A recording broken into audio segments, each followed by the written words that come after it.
Looking to advance your career in healthcare or public health? If you're a college graduate with healthcare experience, incredible opportunities are waiting for you at the Johns Hopkins Bloomberg School of Public Health. Earn your Master of Applied Science degree in emergent fields that desperately need skilled professionals. And the great news is at Johns Hopkins, you do it all online, part-time, in just 2 to 4 years. Apply to the Johns Hopkins Bloomberg School of Public Health today at publichealth.jhu.edu/MAS. You're expecting a teenager. Learning the lingo. Jelly. Jelly adjective. Jelly is a shorter, better way to say jealous. As in, Chloe, I am like so jelly of your unicorn phone case. You don't have to speak teen to be a perfect parent. Thousands of teens in foster care will love you just the same. Visit adoptuskids.org, brought to you by the U.S. Department of Health and Human Services, Adopt U.S. Kids, and the Ad Council. The views and opinions of this show and program are not the views and opinions of this station, its management, or its clientele. The kingdom of God is living in me and in you. The kingdom of God is in bloom. The waiting is over.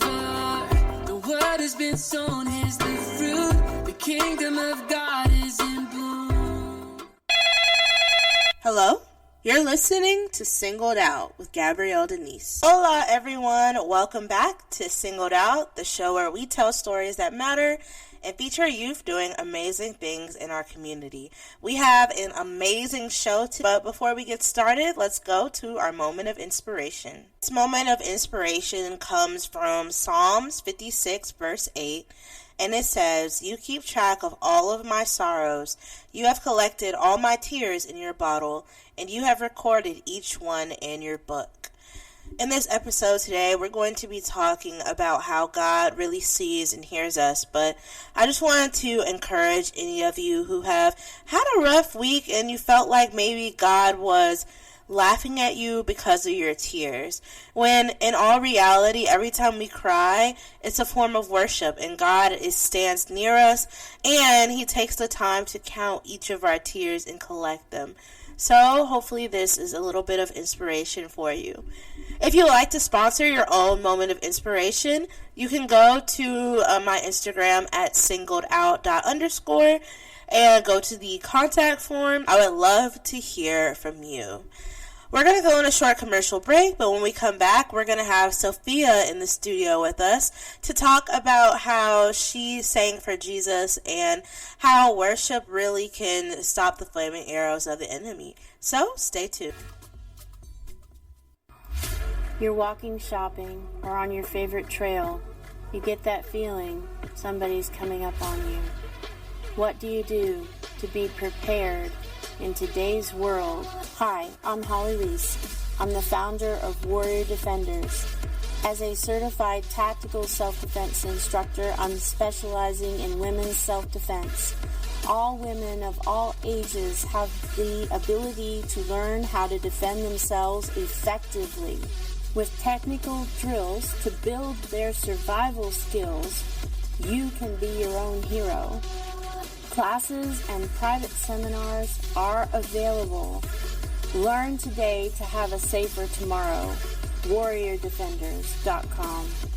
Okay, so 5 tacos of cheese and a large soda, that's $10,012. Please drive around. Wait, 10,000 what? It's obvious you're buzzed and driving. I've only had a few. I'm fine. Yeah, the food's $12, but getting pulled over for buzz driving could cost you around $10,000 in fines, legal fees, and increased insurance rates. Please drive around.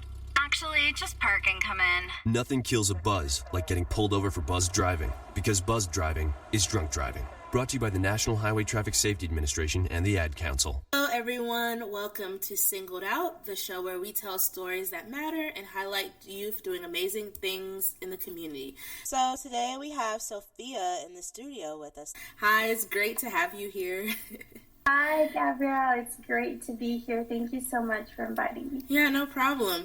So I'm super excited about our topic today.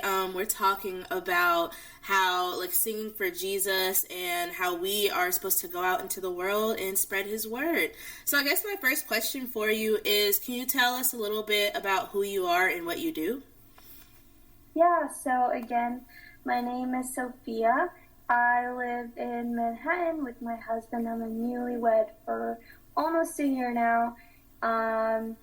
And currently, in this season of life, I'm a stay-at-home wife. But I am heavily involved in ministry along with my husband. We do ministry in our church and also in the community in New York City. So that looks very, very different than the typical ministry. Right. But it's really exciting, and one of that is the ministry that I function in is worship, as a worship leader. So my heart really burns for worship, and also it burns for seeing people's lives transformed for Christ. So that's a little bit about me, I guess. Okay, yeah, that sounds awesome. So, why did you decide to sing for Jesus, like, specifically?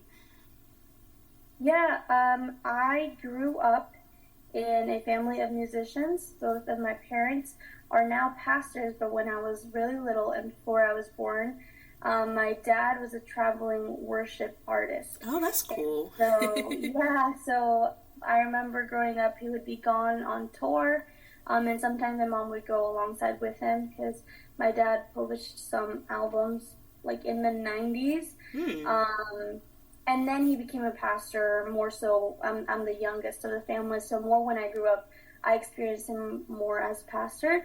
Right. But with that said, in my family and in my household, music and worshiping Christ was always at the forefront. Like, I would wake up and my dad would be on the piano singing to Jesus.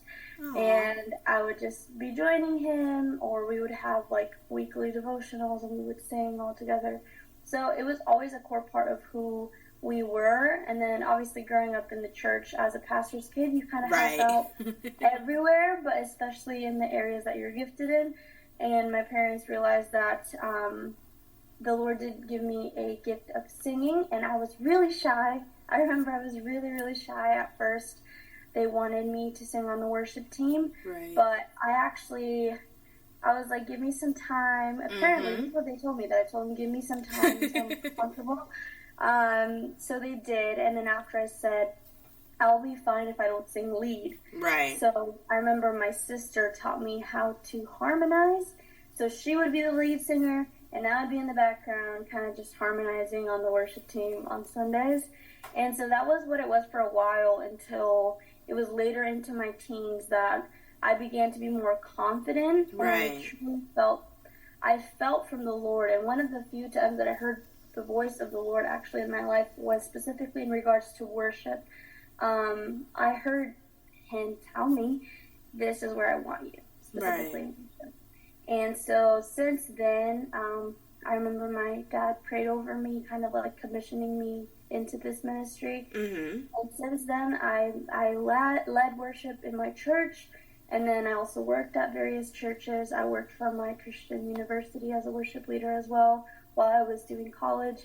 And then after that, I was in other churches, and it's just been beautiful to volunteer to work at this too, which has been a reliable ride. And then now to just do it, in whatever way I can. That's why kind of how it all started, worshiping Jesus. Oh, that's cool. So does your dad, is he still a pastor? He is, but right now they're in like a season of transition because they just moved to the United States from Guatemala. So their church was in Guatemala, and now they kind of handed the reins over, but they were pastors, for more than 20 years, maybe 30. Oh, wow. That's pretty cool. I think I had a similar story to you, too, because, I started in the church, and I remember being, 6 years old, and they had, the little kids choir, and I remember being a part of that, just banging my little tambourine, and it was really fun. I really, really liked it. So I think singing has also been a part of my life for a lot of it, Oh, that's awesome. I actually didn't know that. Really? Yeah. It's great to grow up in it and then see how it's still a part of you when you're an adult. Right, exactly. Especially since now, I transitioned to being on the praise team at my church. So it's just kind of cool to see how, that kind of all, was woven in my life. Yes. since you were little, yeah. All right.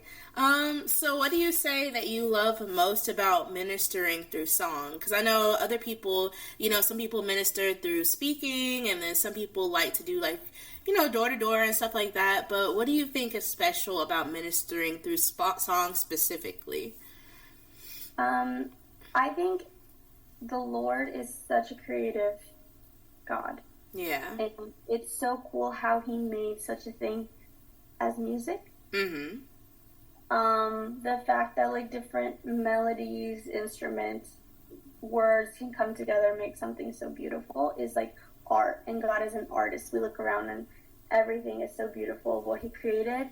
So the fact that we can take that, and that in itself points to the beauty of the Creator, so we can join in with the Creator with art through praising and talking about who he is. I just find that just mind-boggling, thinking about how some little melody that I sing can be worship to who made it all happen. I think it's just a beautiful form of expression. Right. And I love it because it can be so diverse and so different. Mm-hmm. It's so different in different parts of the world. Right. It can sound insanely different. Obviously different languages, different tones. There's hymns, there's contemporary, there's gospel, there's just everything. And you can be singing it loud, from a stage with a microphone. Right. Or you can be in your room by yourself, half weeping and singing out this little song. And it doesn't matter because it's all worship to God. Mm-hmm. And it's all such a beautiful sound to the Lord when it's coming from hearts that are honest and pure. Yeah. And I love it because it's not just something that's a little thing that you do, but it's actually making a change in the spiritual atmosphere. Mm-hmm. Because we know that the world that we live in, it's not flesh and blood, but it's by spirits and principalities. Right, and exactly. There's a spiritual war going on. And the fact that we can put our armor on with the Word of God, and along with that, attach a creative expression that exalts the Word of God, is just beautiful and powerful. And it's not just something small, but it's a big deal. So right. That's kind of why I love it so much. Very well said. And I love what you said because it makes me think about how in the Bible, because Lucifer, he used to be an angel of music. And I see now so much, because I went on this cleanse where I really stopped listening to secular music as much, except for certain throwback songs and stuff like that. And I really noticed a change in just my life and my everyday, how much more peaceful I was, how much more connected to God that I was. And I realized that a lot of the music and stuff that we listen to now is influenced by those spirits. They're spirits in music. And so we have to be so careful about guiding our ears, guarding our hearts, guarding everything, because all it takes is, one song for us to start going down a path of wrong thinking. You know what I'm saying? Yeah, I totally get what you mean. Music is so powerful, and I do think, just as you talked about with Lucifer, we have to be wary as Christians. Right. What are we feeding our spirit? Mm-hmm. It's either going to be good things of the Lord, that all things of the Lord are good and pleasing to him, or things that are not going to be nurturing to our spirit. So every day with a bunch of different things, we have a decision to make. Right. But if you think of songs like anthems or things that you're proclaiming, because if you're singing along to something, you kind of are. Mm-hmm. What do you want that anthem to be? Do you want it to be something polluted that's anti-Christ? Or do you want something that's going to be filling to your spirit and your heart and going to water the seed that is in you of the Lord? Right. So it's not something small, so I totally get what you mean, and I do think it's important to encourage people, especially young Christians. Yeah. Right now, you can listen to everything under the sun. You open to TikTok and there's a new song that is kind of cool, but doesn't have the best message. Mm-hmm. It's just good to be aware of what you're listening to. Yeah, that's so true. And I did want to ask, because I know sometimes you guys go out and sing, like, in the subway in, like, New York City. What has been some of, like, the reactions that you guys see from some of the people that are walking by? Because I know that not everybody's a Christian, you know? Yeah. I will say it takes a lot of boldness and courage to go out in a public square. I think of it like it took a lot of courage for the disciples back in the day to, in the public squares, preach about the good news. Right, exactly. And we think of Jonah, how God told him to preach to Nineveh, and Nineveh was going wild with the sins that they were doing, and that's why Jonah was like, I do not want to go there. Right. Like, they're probably going to kill me. Okay, thankfully, I don't think anybody's going to be doing that sort of thing if you're preaching. However, there is a lot of spiritual opposition. Right. And there could even be, like, physical opposition or verbal. People being rude. Possibilities of people spitting on you or whatever. Right, exactly. Thankfully, that hasn't ever happened to me. Okay, good. I was about to say. There's just been verbal opposition or, looks or people mocking as they go by. Right. But there has been people that are receptive, that gather around to listen. You obviously see some people breaking down crying or staying for a while afterwards and asking questions, asking how to keep that connected with the church or if we know of any church, asking for prayer. Like, it is definitely making a change in the atmosphere, and something that I've been learning about recently it's that the world is the Lord's. Right. There is such a thing as, like, spiritual territory. There is a lot of oppression in certain cities or in certain parts of the world because there's a lot of darkness going on. There is. When we proclaim the good news, when we're worshiping publicly in an area that's proclaiming back spiritual territory for the Lord and saying this is the Lord's land and we're not going to let darkness completely overcome it. Right. And I think that's why it's so important to be doing that in the city, and we see the positive responses that come alongside that, even though there are some negative ones too. Right, there always will be. Yeah. It just builds up your courage, honestly, and it builds you up to really think, like, why is there so much opposition? If this is just fake, like, why are there so many people that you can literally see them, like, just internally having such angry reactions? But you have to keep going. That actually kind of, like, segues really well into, like, the last question. So, how do you combat spiritual opposition with worship?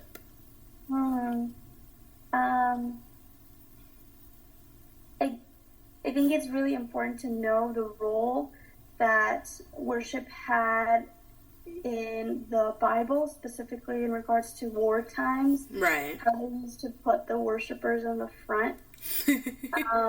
Which is just, again, it's like the battlefront. Like, it's like putting your armor of worship, it's like your first line of defense against the enemy. Right. And so we see so many times in the Bible how it says, like, not word for word, but, like, when you're going through something like struggling or suffering, the Bible calls us to worship. That's our first line of defense. Right, yeah.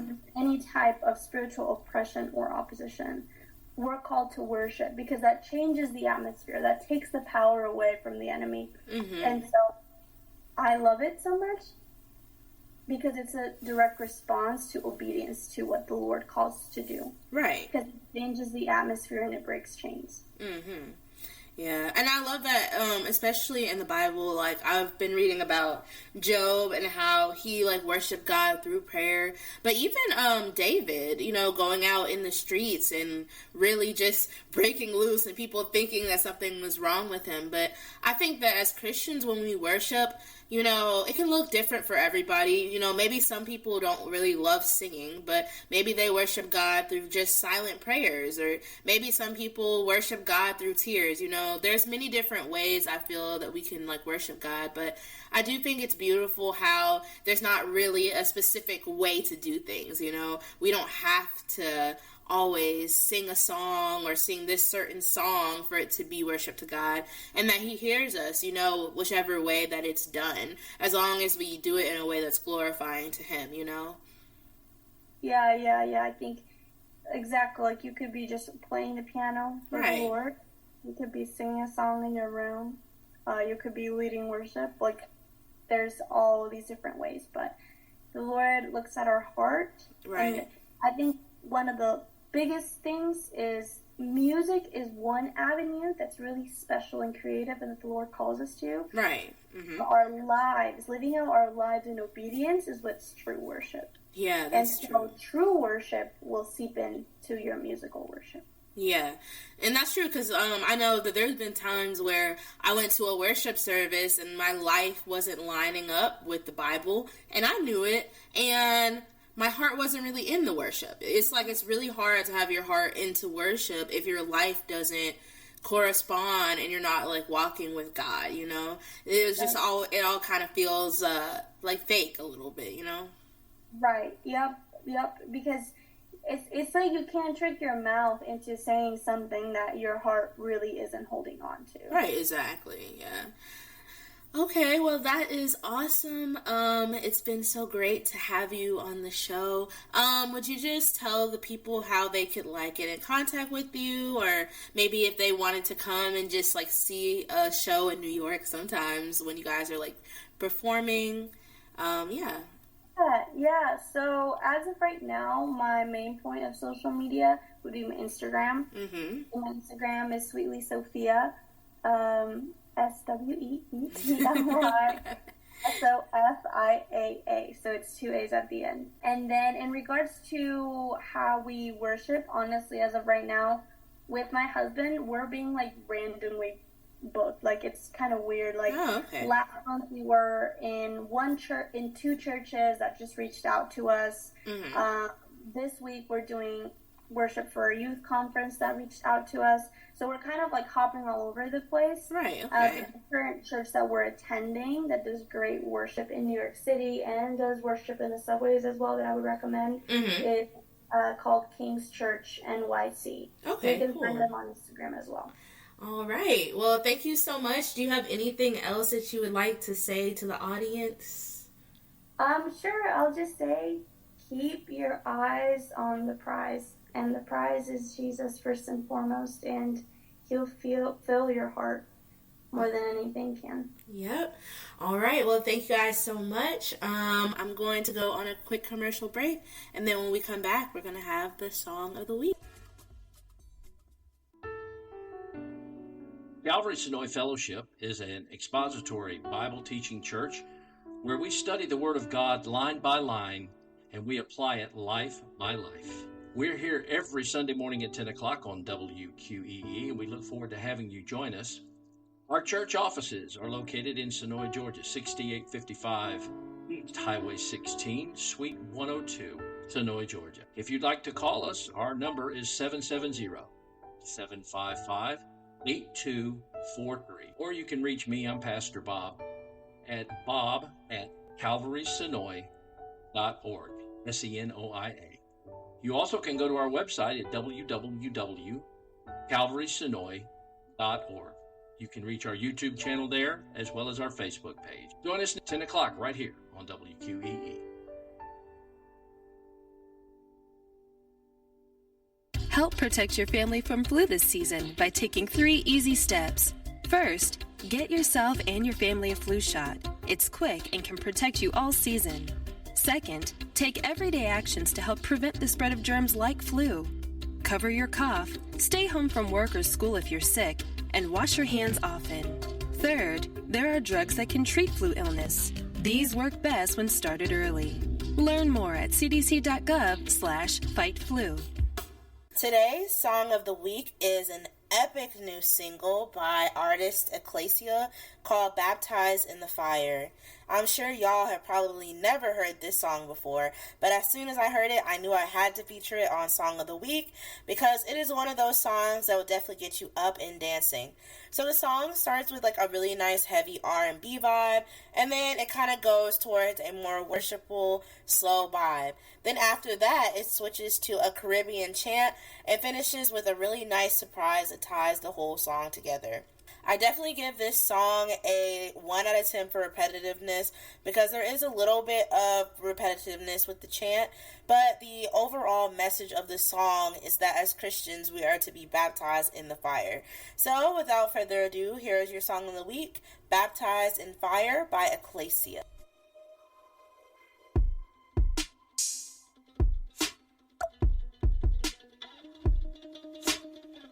There's a generation on the verge of seeing a great move of the Lord.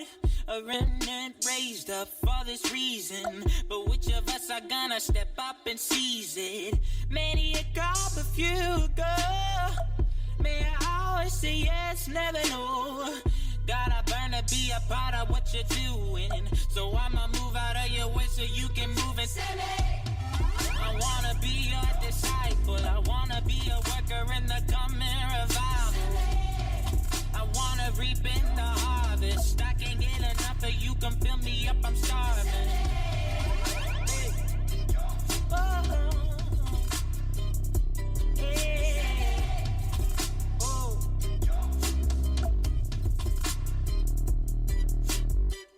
I will lead them to the cross and to salvation. Open up their ears to the longing of creation. I see your body standing up into formation.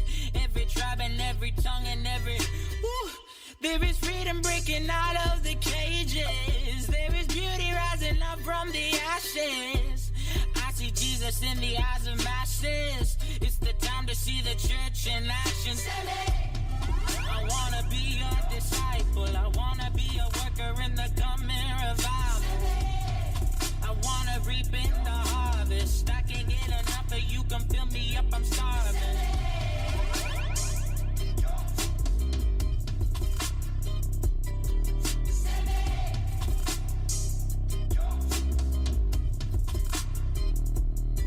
We receive the power of your Spirit upon us. Amen.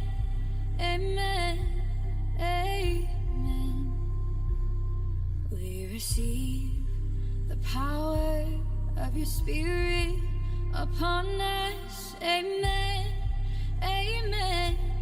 Amen. We will go and make disciples. We will go baptize them in the fire. We will go and make disciples. We will go baptize them in the fire.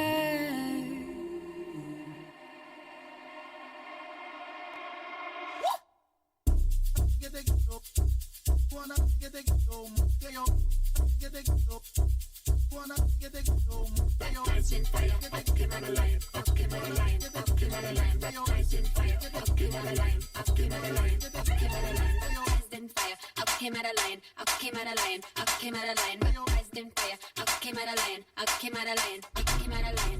New grace, new wine, born once, born twice, sleeping giant, sleeping bride, out of darkness into light.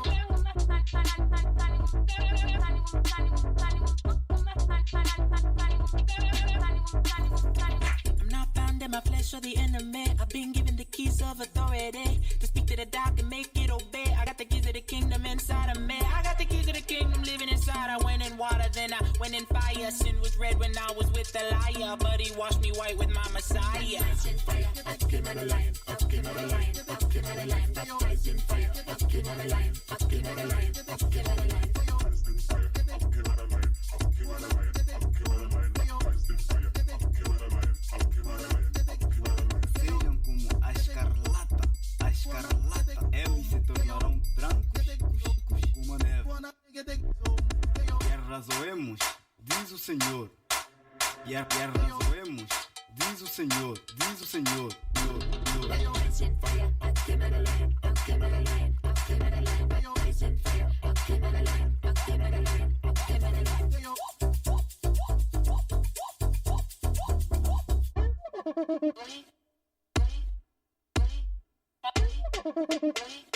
Spiritu.